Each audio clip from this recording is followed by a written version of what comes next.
Dios te bendiga, Dios te guarde. Mi nombre es Noel Cabrera de Celestial Group y queremos saludarte desde la linda ciudad de Spring, Texas, a través de las ondas del TAL 24, como todos los jueves, para llevarte una palabra de edificación, una palabra de aliento, una palabra de concientización hacia las vidas. En esta ocasión vamos a tocar el tema los milagros de Jesús. Vemos cómo a través de la vida de Jesús, desde que María concibe a Jesús a través del Espíritu Santo, como todos sabemos, Jesús, pues su vida fue de servicio, como muchos sabemos, y dentro del servicio pues hubo muchos milagros, ¿verdad? Que él, por su autoridad y su poder, sabemos todos que él es el Hijo de Dios, ¿verdad? Y pudo hacer estos milagros.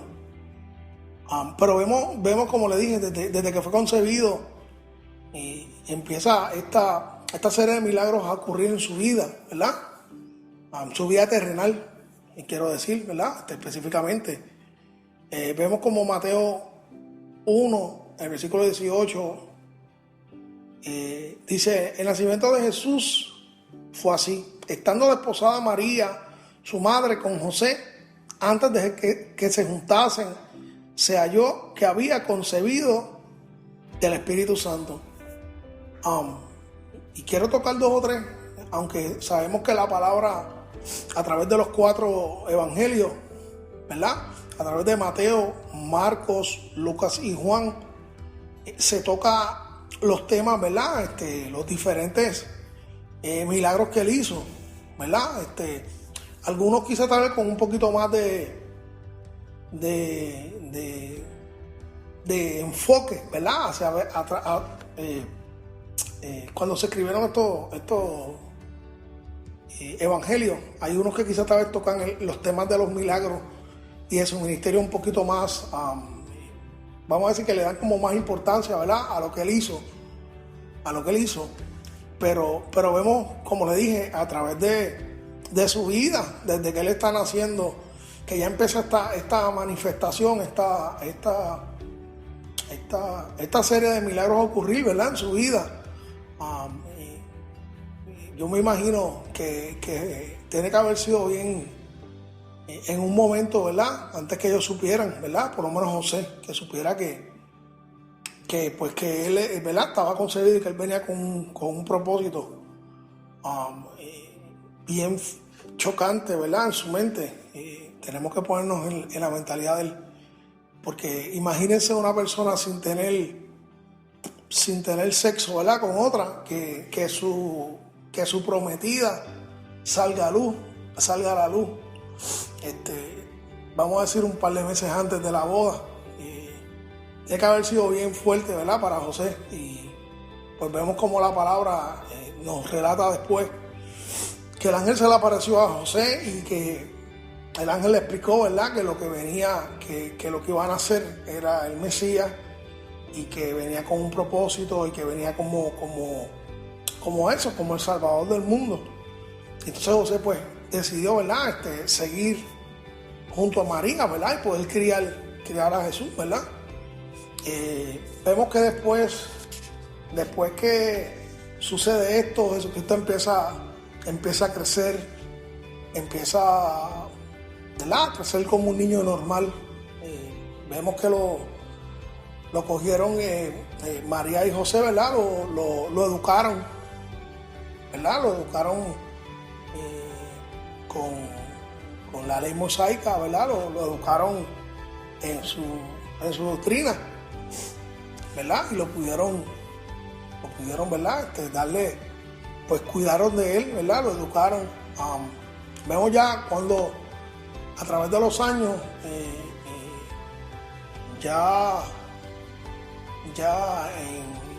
cuando las bodas de Canaán, María, ¿verdad? En un momento dado, María está con Jesús y nos relata los evangelios que se acabó el vino. ¿verdad? Y fueron donde María, que se había acabado el vino. Y entonces María le dijo a las personas que estaban encargadas de la boda, que fueron donde su hijo, que fueron donde Jesús, que siguieran todo lo que Jesús, ¿verdad?, le dijera. Vemos como Jesús en un momento dado también le dijo a María, ¿verdad?, que no era su tiempo. Pero aún con eso vemos como Jesús convierte el agua en vino. Y vemos como inclusive da un comentario de que por qué te estás reservando el mejor vino, ¿verdad? Vemos, como le dije, a través de los 4 evangelios, cómo Jesús, por ejemplo, sana al siervo del centurión. Esto lo vemos en Mateo 8, del 5 al 13. Y así, lo que puedo resaltar de ese milagro es que el centurión es una persona, ¿verdad?, poderosa militarmente hablando, ¿verdad? Tiene a cargo vamos a decir, un escuadrón o varios escuadrones, ¿verdad?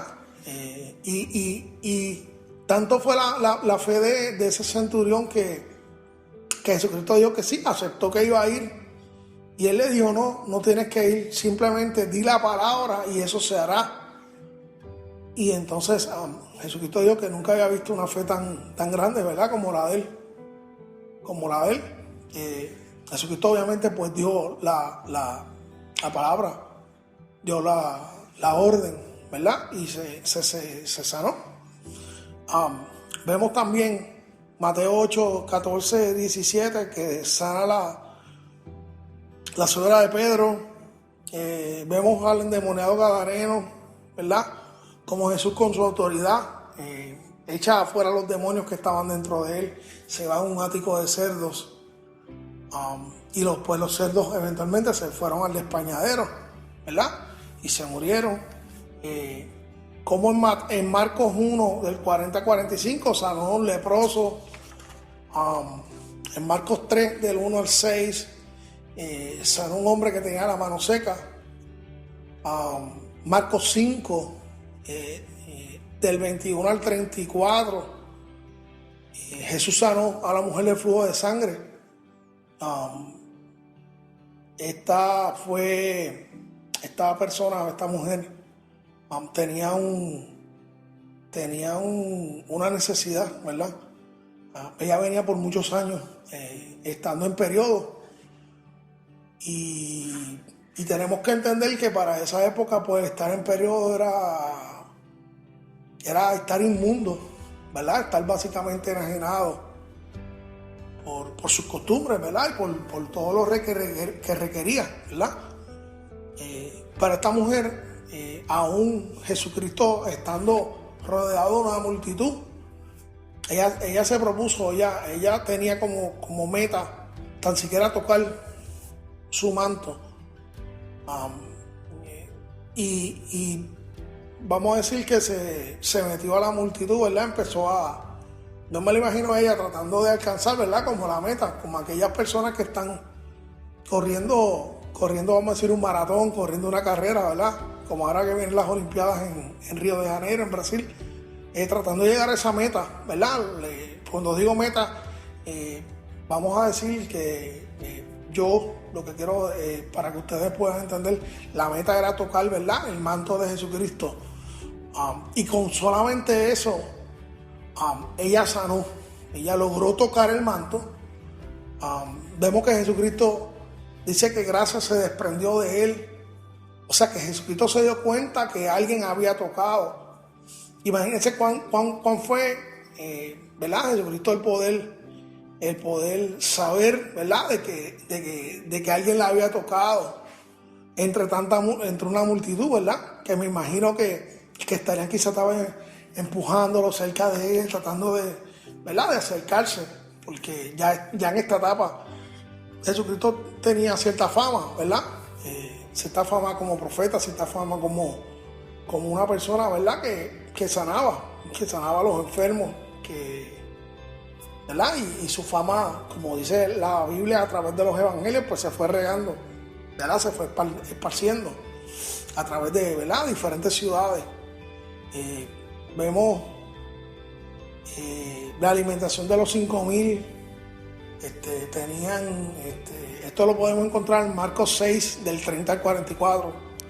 Vemos como con 2 panes y 3 peces, Jesucristo pues pudo alimentar, ¿verdad?, a 5,000 hombres. Quiero que puedan entender también que cuando dice 5,000, probablemente fueron quizás esta vez hasta 15,000, porque cuando la palabra le dice hombres, no está incluyendo a las mujeres ni a los niños. Imagínense, si pudiéramos contar, si por cada hombre pudiéramos contar 2 personas más, vamos a decir 3, está hablando como de 15,000 personas. Pero para mí, uno de los quizás esta vez más trascendental, y eso quería llegar, dentro de todos los milagros, ¿verdad?, que como le dije, a través de los evangelios podemos ver y leer, ¿verdad?, y hacernos constar. Y uno de los evangelios, de los milagros, quiero decir, perdón, más trascendentales, para mí el más dramático, fue el de Lázaro, ¿verdad? Porque como vemos, lo de la muerte de Lázaro lo podemos leer en Marcos 11, del 1 al 44. Y vemos que a través de esta lectura, ¿verdad?, de este milagro, cuando le quiero decir que fue trascendental, y para mí más dramático, y lo digo quizá también el de esto personal, ¿verdad?, de esto personal, es que Jesucristo pudo, él sabía que él le fueron a decir que Lázaro estaba, ¿verdad?, enfermo. Pero Jesucristo esperó. Jesucristo fue inclusive, esperó, como le dije, esperó 2 días. Jesucristo en el versículo 4 de Juan, Juan 11, del 1 al 44, vemos como en el versículo 4 dice: oyendo Jesús, dijo: esta enfermedad no es para muerte, sino para la gloria de Dios, para que el Hijo de Dios sea glorificado en ella. Y vemos como le dije, ellos fueron a avisarle, ¿verdad?, las hermanas María y Marta mandaron a avisarle, ¿verdad?, que estaba bien enfermo. ¿Verdad? Vamos a decir que agonizando. Y vemos como Jesucristo esperó, aún sabiendo, ¿verdad?, que estaba ya agonizando. Esperó 2 días. Y cuando fueron a decirle, después fueron a decirle de nuevo, él le dijo, en el 11 dice que le dijo: nuestro amigo Lázaro duerme, voy a despertarle, ¿verdad? Cuando después de 2 días decide él ir hacia allá. Vemos como él dice eso. Y en el 12 vemos que dice: dijeron entonces sus discípulos: Señor, si duerme sanará. Pero Jesús decía esto a la muerte de Lázaro, y ellos solamente pensaron que estaba durmiendo. Jesús ya sabía a ese punto que Lázaro, ¿verdad?, ya había fallecido. Y vemos como cuando llega a la tumba, la hermana, ¿verdad?, le fueron a avisar, y María, su hermana,